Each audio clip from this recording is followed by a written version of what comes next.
podcast world. This is Caribbean Power Lunch featuring Black-owned businesses. I'm your host, Kevin Valley, and tonight we have not one, but two guest hosts. Your friend, Miss Zahra Alleyne. Hi. And your old friend, Miss Kamilah Evans. Hi. Our guest tonight, good friend of mine, Mr. Irvin Davis. Yes. Good night, everybody. From Davis Ecolife. So Davis, you are a Jamaican living in Trinidad. Tell us that story. Yes, I'm a Jamaican living in Trinidad because, as I was telling my father some couple of days ago, that I followed frogtail, meaning I fell in love with a Trinidadian woman whilst on campus in Mona, and I followed frogtail. So I'm here. So that's the reason why I came to Trinidad today, because because of love interest. Okay. But now you're in the sustainable energy space. So what is your background like? What did you study in school?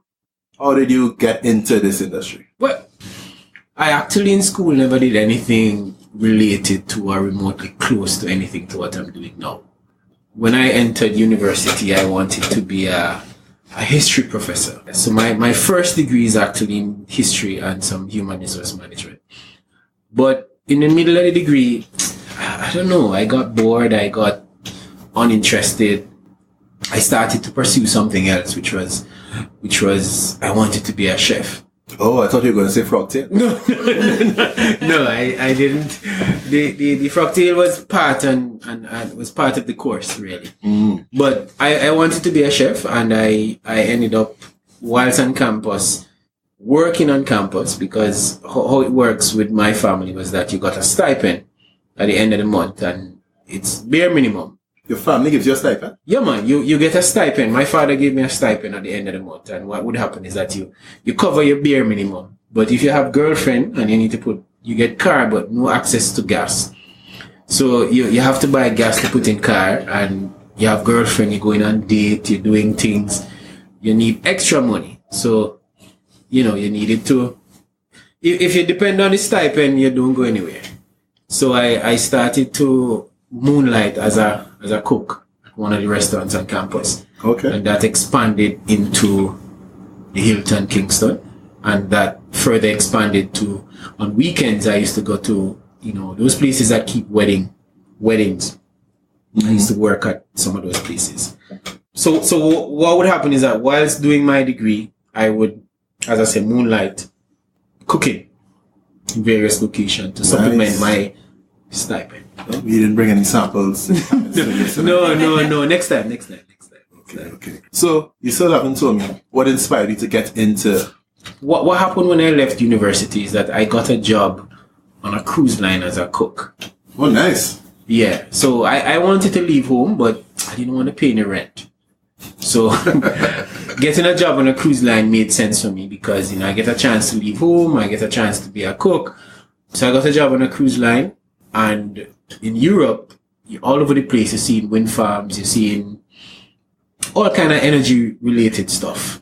So that was part of my motivation, along with the fact that I grew up kind of in rural Jamaica, and I had an adopted brother who was a scientist.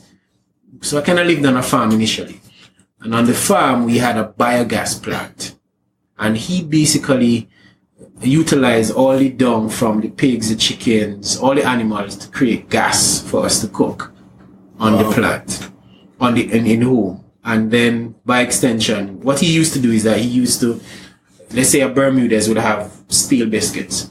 He would get those biscuits. He would then have me and some others crush those things and feed the pigs and mix it with molasses and all kind of things. So by extension, that was repurposing. So when I look back at it, I would say that I was always involved, just never really knew exactly the names and what it was. But so, by extension, that's really what I think. And then when I went on the cruise line, seeing all of that happening, and I said that, we're in the Caribbean, why not do something along this line? Okay. So while on this cruise line, were you with this Trinidadian lady? Yeah, man. We would constantly, so we would have we would have started dating. I think she came in at 2002, and we started dating the same year, or the latter part. Yeah, she came in, and basically we started dating that time, and we would have been together for the entire period of university. Okay. So when she left and came back here, I got the job on the cruise line. We still maintained the relationship. And then whilst on the ship, she told me that absence make you forget. So,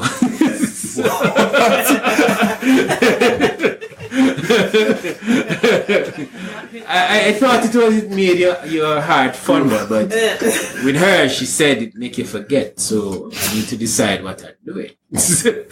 So, but I wasn't enjoying the cruise ship life after a while. It was exciting when you woke up every day in a different country, but you work every single day for 8 months. It was really good from an experience standpoint. But after a while, doing a history degree, you felt like you were in slavery. Because it's every single day, 9 to... There's no day off. You get free times in between and you can do stuff, but having to go to work every day was a... What year was this? This was in 2006. I finished university in 2005, May. And in August 2005, I got a job on the cruise line, and then I stayed for a contract. A contract is 8 months, and I stayed for full contract and half of a contract. Then I resigned and came here. The latter part, I think it's November the 8th, 2006, which was a Wednesday. Oh, wow. November the 8th is my birthday, actually. That's nice, man. That's interesting. Yeah, so the 8th of November last month was made 11 years since I've been here. So when you came here, did you know what you were going to do? No, actually, no. I came here like everybody else. Because I came here, again, my purpose was for tail. Yeah. So, following well. Yeah. So, my first job when I came here, I worked in doing stuff that I was doing. So, I think I got a job with Boss Burgers as their quality control manager. I probably know you from there because I used to go Boss Burgers all the time. Which branch? I would go on Park Street. You're probably in the East. No, I actually was at Park Street for a while, and then I used to run the branch in St. James. Oh, yeah? Yeah, I was a manager for the branch in St. James. I left that job because the manager felt that the owner of the business felt like he was paying me too much. But coming from the East, and when you work in these establishments, what happens is that you have to do everything. So I felt like at the time he was underpaying me, but then he felt he was paying me too much if you compare to what he was paying others. And he said he was reducing my salary, so I left. I then got a job with Algeco at the time, who's now Pan American Life, as an insurance agent. And that was short-lived. I then started using what seemed to have been my talent, which was the gift of gab. It may not see it now, but yeah, at the time that was good, man. that was it then. So I started selling cars. What it was that we used to sell cars for Lifestyle Motors right on the highway with a guy called Stanley. That was good until I left in 2009. I remember 2009 because I got married in 2008, went on the honeymoon in 2009. I remember it because Fionn had heavy T-bumper at the time. And we're using that to your advantage. No.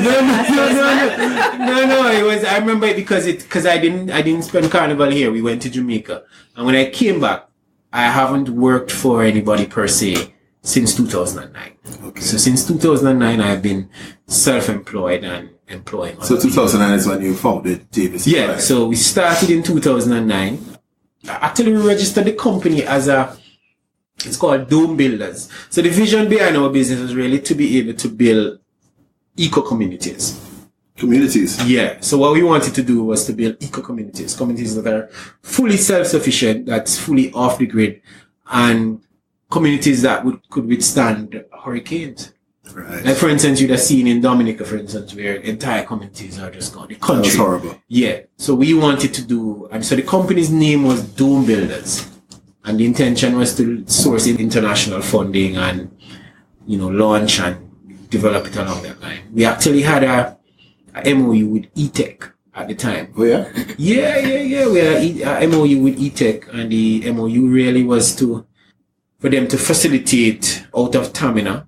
And I'll come back to Tamina because we look like we're ready to be at Tamina. So the MOU was to facilitate us being at Tamina, but in 2010 when the government changed, I met with at the time it was the Minister of Industry at the time. I think it was Stephen Cadiz. Okay, Minister of Trade. Yes, Minister of Trade, because E-Tech fell under his purview. Okay. So both myself and the business development manager and the VP of E-Tech met with him. Actually, his first question, funny enough, was, what are you doing here? What are you doing? I told him, yeah, I told him, my trading wife here. Because she was in the midst. She was part of the business at the time. Oh, okay. Yeah. What role did she play in the business? Like how most startup is friends and family. So she's a director, she's involved. Her background was really in graphic design and nice. So she designed our logo, and so she was very, very involved at the time. That's good. And then she actually subsequently went off to do a interior design degree, which was again in keeping with what we wanted to do for eco buildings. So what's the vision for Davis Ecolife? What are you trying to accomplish? Interestingly, the vision has always been to do eco-related development and communities. We had to pause that for a while, and we kind of took the low-hanging fruit in the industry. So the low-hanging fruit in the industry is LED lights. So when we had challenges in terms of raising capital and moving forward and developing the business from a solar standpoint in Trinidad and Tobago, because half of the problem is that there's no policy that supports a business like ours. We eventually touched on the low-hanging fruit. So the low-hanging fruit is lighting, and now LED lighting. So what we do, we started to market and promote that. In fact, we started to market and promote that with government agencies. And a business partner, he's an engineer, so we partnered with himself and a company out of Jamaica. We had a spot in Marvel. At the time, we had a staff and we were focused on targeting the newspapers in terms of when bids were to be submitted, when UDCOT, we used to trek all over the place looking for work, and not a dollar. We made nothing. So what we did that we, as we would say in Jamaica, we wheel and come again, and we said, great, we're going to focus on the private sector. So we started to focus on the private sector, and then our first job in terms of anything solar LED related was with the THA. We did a fully powered solar security system for them in Scarborough. Even before that, what really motivated us that we got something out of St. Vincent, which is Vinlec.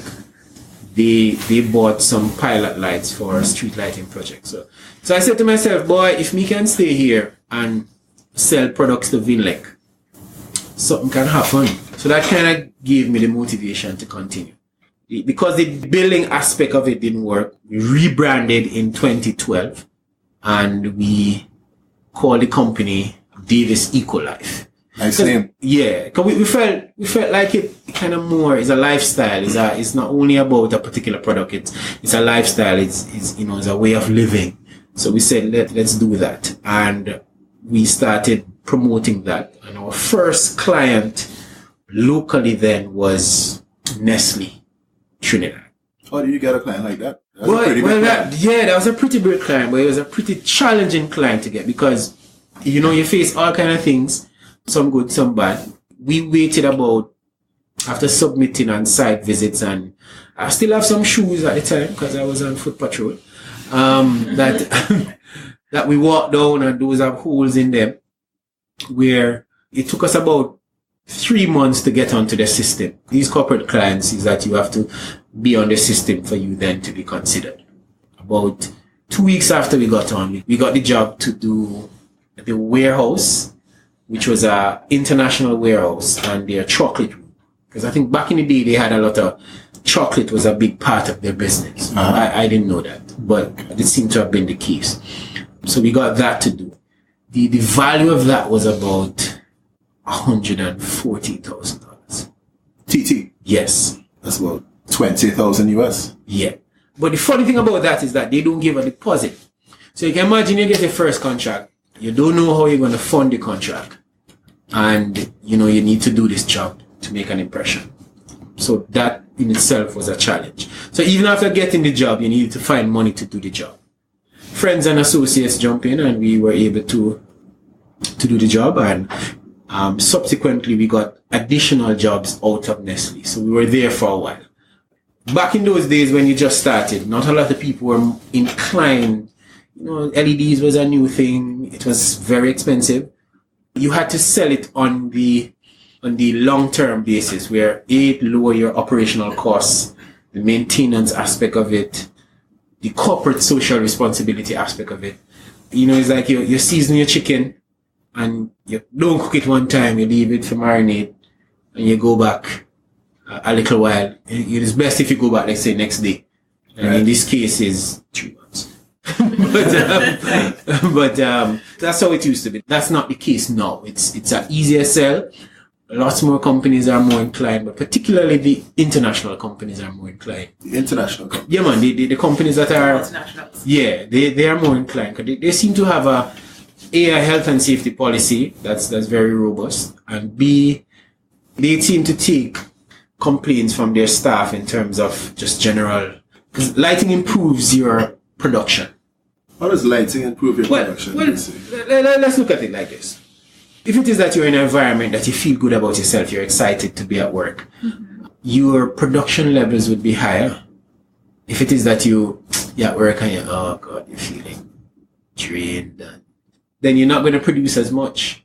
So, you know, lighting improves the way how you feel, the way how your production is. So it actually changes the quality of the workspace. Yes, it changes the quality of the workspace as a result. So these companies, for them, remember the rest of the world have been going this way before Trinidad and Tobago, because in Trinidad and Tobago, because of the cost of energy here, which is the cheapest in the Western Hemisphere, Right. there's no real motivation to go to renewables or energy efficiency. But for international companies, they understood this. Right, it's already part of their Yeah, structure, exactly, what they're yeah. doing everywhere else. Yes. So then, when you decided to start a renewable energy company in Trinidad, did people say that you were mad? They were very skeptical because, firstly, we had to overcome several challenges. Because you're selling something. I remember I had a meeting with a gentleman and he said to me, I don't remember what we're trying to get the funding for at the time. And he said, well, Trinidad and Tobago is, and his words exactly, is an oil and gas country. We don't have a need for all of this renewable energy and all the things that you're trying to promote. And the kind of money you're looking for, somebody else your friends and family can provide that. It really was an uphill climb. Really and truly, because at the time, back in 2012, 2010, people weren't very interested. And at the time, oil and gas was king. And, the country's making money from what they know how to make money from. Right. So people were less inclined to want to go that way. But some companies took a chance with us. that's good. What were some of the challenges you had as a Jamaican in Trinidad dealing with regulators and, getting your stuff off of the ports and all those? What were some of those challenges that probably would lend some value to someone else? Yeah, the main problem I face is the fact that there's no policy that regulates this particular industry. In fact, I don't even know if it's seen. They talk about, okay, there is escrow companies and there's this, whoever's supposed to oversee, and you get 150% wear and tear allowance and all of that nice stuff. But if you see anybody who has gotten that, I want to meet them.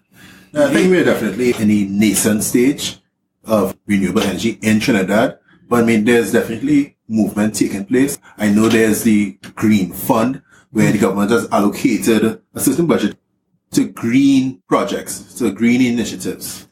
Well, yes. So there's a Green Fund, but even the Green Fund, it's funny.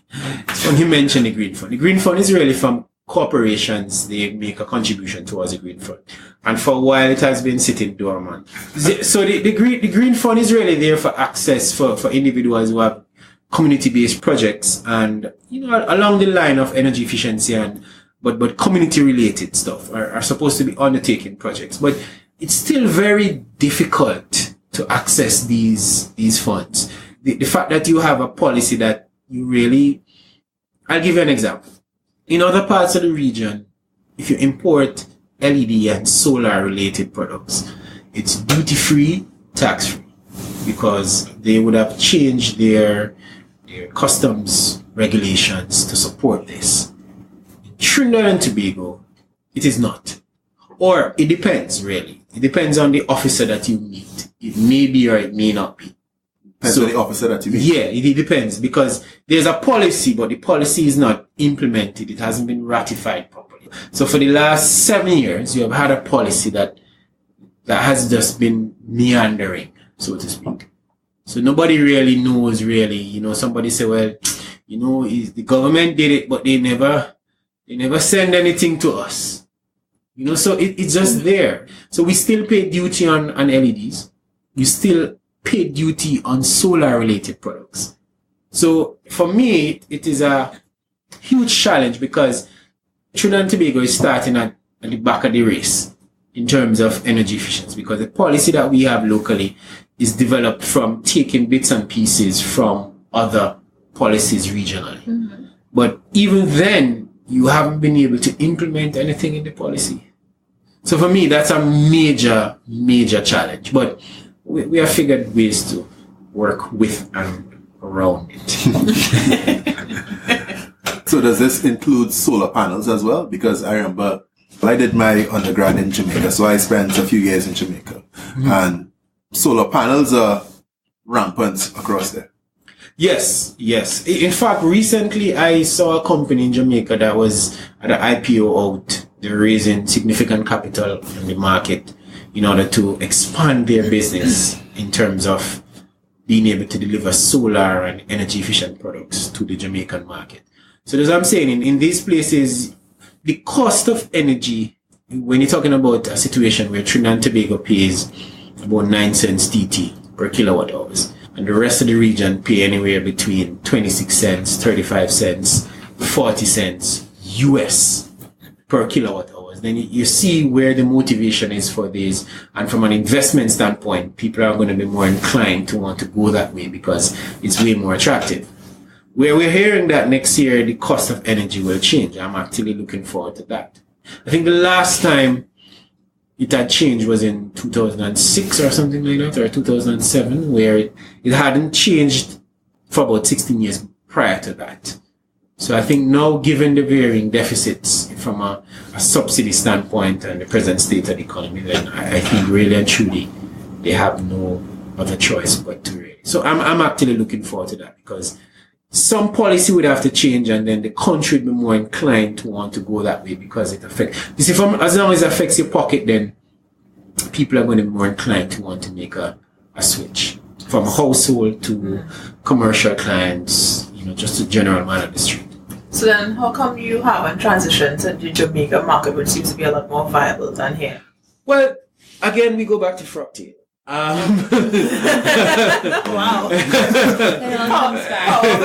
Yes, sir. Yeah. No, but no. What we found out. So we did some work in Jamaica. So we have done work in. So as I said, one of our first clients was Vinlek out of St. Vincent. We have done some work in Jamaica. So we would have supplied and installed solar systems in Jamaica. I think it was a chicken farm and a house solar. The problem with that is that you need to be on the ground. Jamaica is a very competitive market. Yeah. So if you haven't established yourself somewhere else and you want to go there and be competing with them who are established there and are known and are in your face, then it's not going to work out. And that applies in many industries. Yeah, and that applies across the board. You need to be strong where you are, and then you say, okay, great, let's expand. We have embarked on an expansion, but our process has always been incremental. So we are at the point where we are expanding. And move our company from just known within a particular circle to a more national, regional entity. I think at this time, podcast will believe that you know what you're talking about. You're an expert in this field. Well, I was initially an OGT, but on the job training. but yeah, no, experience, all the experience and mistakes. We made mistakes. That's kind of guided us, and we are more confident in what we want to do and what we're doing and where we envision and see the business going. So you've been able to build a a nice strong clientele for yourself. You've been able to get a sole distributor to distribute your products. You've been able to get one of the largest conglomerates in the Caribbean to be a customer of your product across its companies. You've been able to get Carrie Brewery. You've been able to get Coca-Cola, Angostura, the rum company of Trinidad and Tobago. Yes. We love you, Angostura. You've been able to get Guardian Media, probably the biggest newspaper outlet in Trinidad. You've been able to get Republic Bank, the largest bank. You've been able to get Tobago Plantations, which is one of the larger hotel chains in Tobago. One of the largest tourist areas of Tobago, at least. How do you plan to go about getting future clientele? How do you plan to even scale this even further? And how do you plan to build awareness? Because as you rightfully said, renewable energy in Trinidad is something like a afterthought. How do you try to bring it to the forefront of people's minds? All right, great. Based on the fact that we rebranded in 2012, and in any business, after 5 years, you need to assess where you are and where you're going. So what we did in the latter part of 2016 is that we said, okay, great. Because how our business works so far is that our clients recommend us to other clients. So it's referral. Yeah, and our business is a repeat business. So when we're with a company, we don't leave. You have to pry us out. We're not going anywhere. So most of our clients have been 3, 4, 5 years. Some guys from Autolat Jack this year did some market research on us and on the industry locally and found out that in 2015, we supplied the largest numbers of LED related products in the country. And that's partly due because we got a lot of 2015, we got Coca-Cola as a client. 2015, we got to do the entire new plant for Car Glassworks. So we supplied and installed all the lighting for their glassworks, their new plant. Unfortunately, when the fire broke out in their older plant recently, we got to do that also. Okay. So it's repeat business. Right. So what we said to ourselves is that, okay, we need to be able to step out of that kind of exclusive circle and be a more national, regional, because our vision has always been to be a regional company. So what we said is that we needed to do something that would change the game.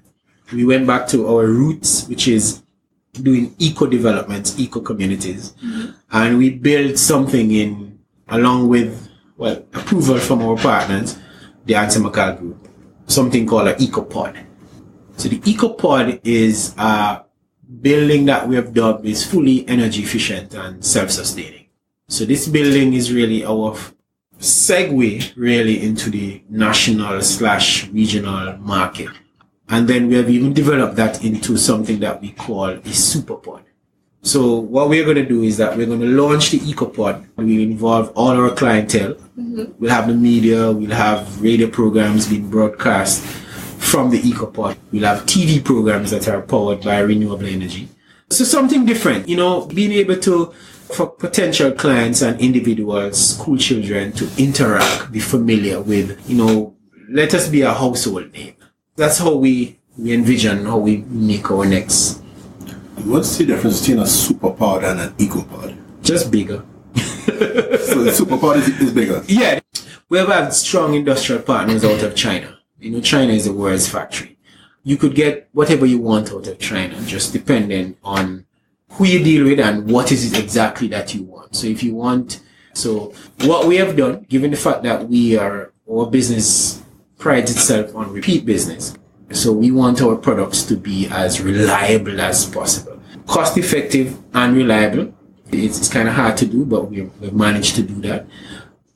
The best in terms of quality, in terms of components, we choose and then we make a product that's exclusively ours. So you may see a product that looks similar, but if you break it down, then the components are different. So it has that Ecolife. Yeah, it has that Ecolife.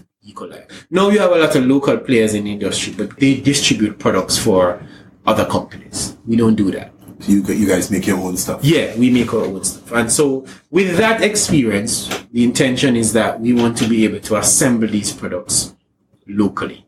So that would be done from the superpod. And the superpod would be, again, a fully off-the-grid production assembling point for LED products. Tell me something, Irvin. I want to construct a 4 townhouse complex. How long would it take? for me to have that fitted as a super pod versus the year to 18 months that a normal general contractor would take to build my house? All right, great. We could get that to you within 2 months. Seriously? So that's about 800 square feet, fully off the grid. When we are finished with it, you move in.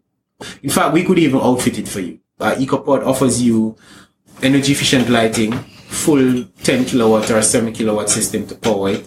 AC is included in the pod. A clean, modern finish. And also, it's basically equipped. So all you need to do is to roll up with your suitcase. Oh, you're taking out your checkbook, sir? That's what I'm about to fire my contractor. Yeah. So within 2 months, we can deliver that to you.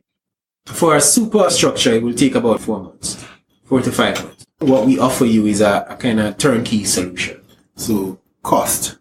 Well, an EcoPod now roughly is about 800 square foot. If it's commercial, meaning that you're using it for office space or along that line, then it's about $600,000. TTs. Yeah, TT. So less than 100,000 US. Yes. If it's for a home, which is a 2-bedroom home, we're talking about $680,000. And these can be constructed anywhere? Yeah, great. All you need is land. So you have a piece of land anywhere, we come and we sign on the dotted line and we start. Podcast world, this is almost too good to be true. Yes. During the carnival season or just a little bit after, we will launch that officially. Just remember the people you spoke to early. So. But how sustainable are your structures? The structures are pretty sustainable because already they have been approved by HDC. And also too, the materials that we use are sustainable and also fire retardant. God forbid it will burn, but slowly. So hopefully the fire truck will be there in time. So the reason the whole country is not gravitating towards this is just because they don't know? Yeah. Well, we haven't launched it officially yet. So the pod is built, but we haven't launched it officially yet because we haven't had a key component, which is the solar system on the island. So we didn't want to launch it and then when you come, you see it being run conventionally.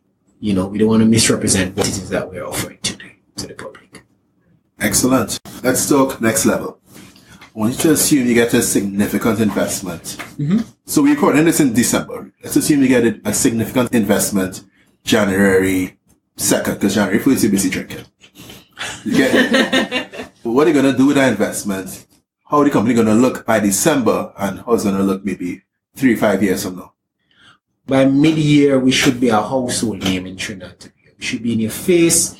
If you think anything renewable, if you think anything solar, if you think anything energy efficiency, the first thing that comes to your mind should be Davis Ecolife. So that's the intention. We're going to be, as the Americans normally like to say when they enter some sort of battle, is the shock and awe. We up in your face, but also to educating the public. So we want to engage schools, we want to engage businesses, want to engage our present clients, because a lot of our clients have a large staff, and that staff translates into potential clients. The education part is the hardest part. That's probably the most expensive part of the marketing budget. You only have to educate the consumer about your product and then get them aware of the product, and then get them to actually be a customer. I think that might be the opposite. Well, yes. And as I would have mentioned before, a couple of years ago, it was harder. So it would have taken about 3 to 4 months to actually for us to win over a client.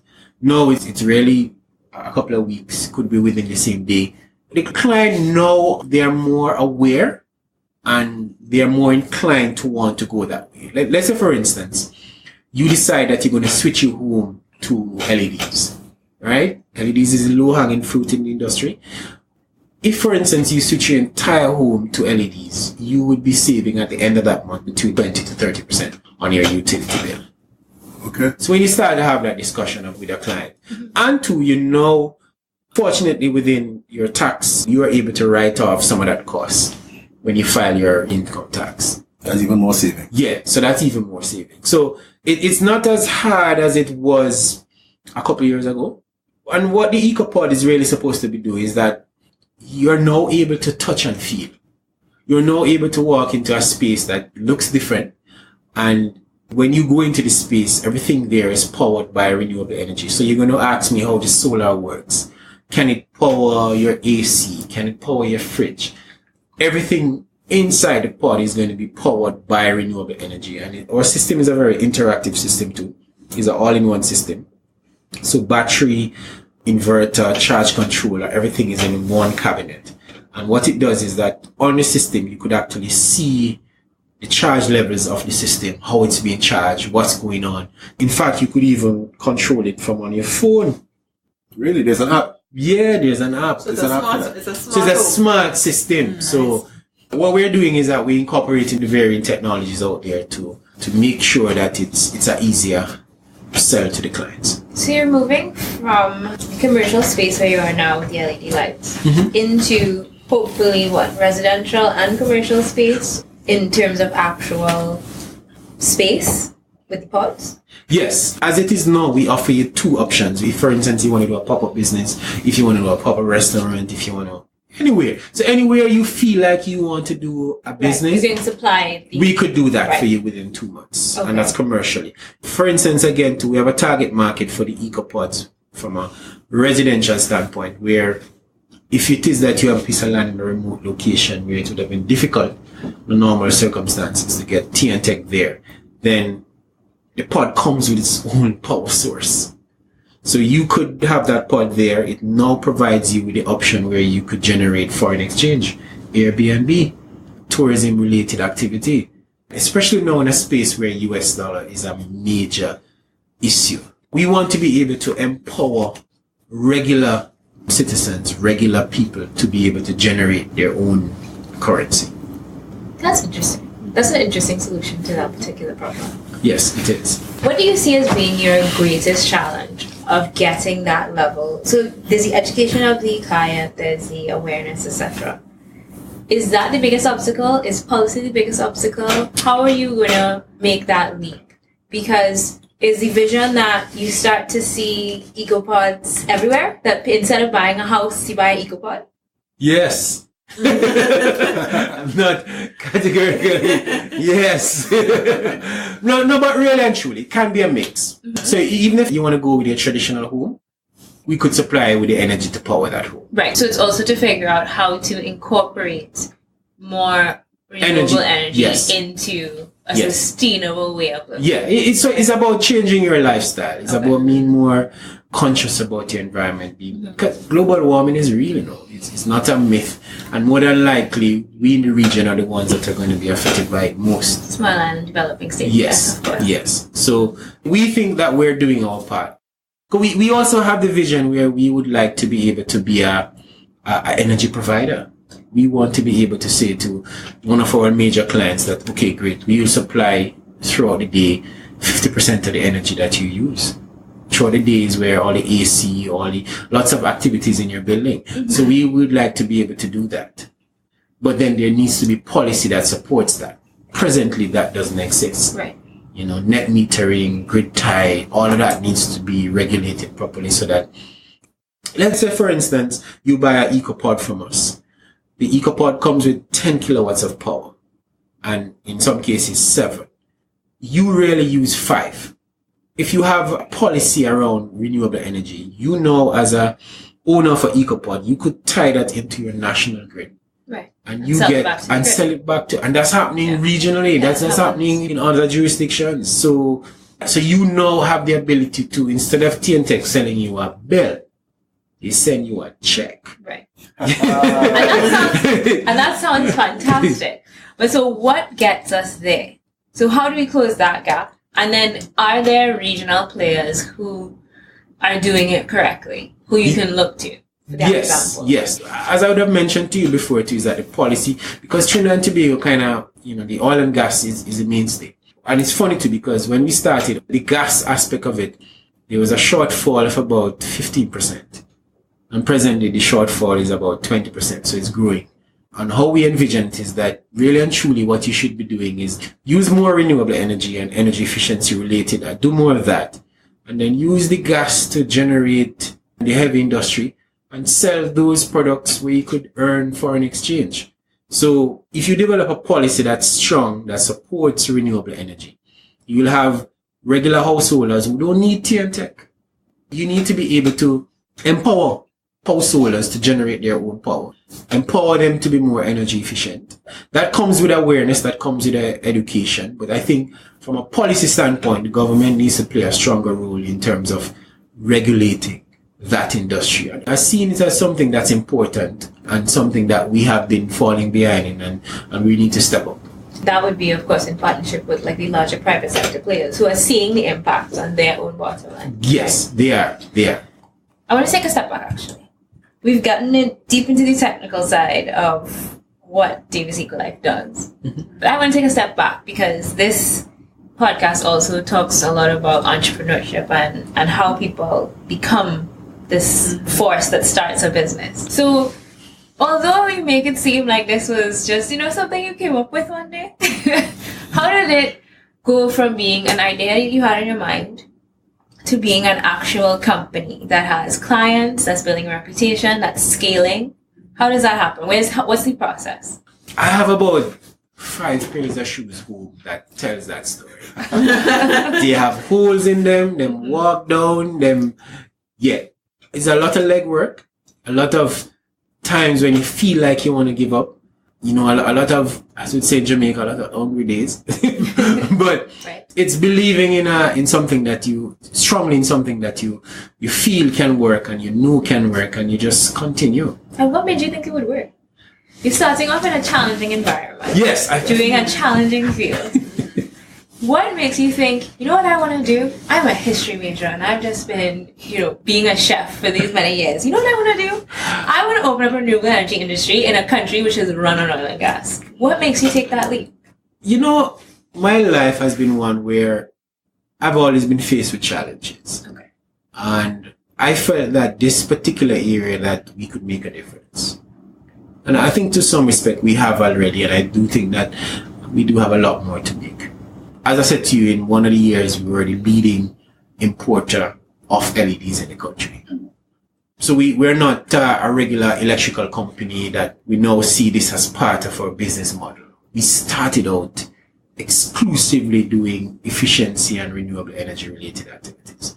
So we faced the challenges. We were able to overcome some of them. Some of them we got defeated by, but we overcame enough of them to be able to survive. And also too, a large part of this is the clients, We were able to interact with clients that saw the need for the service that we were offering.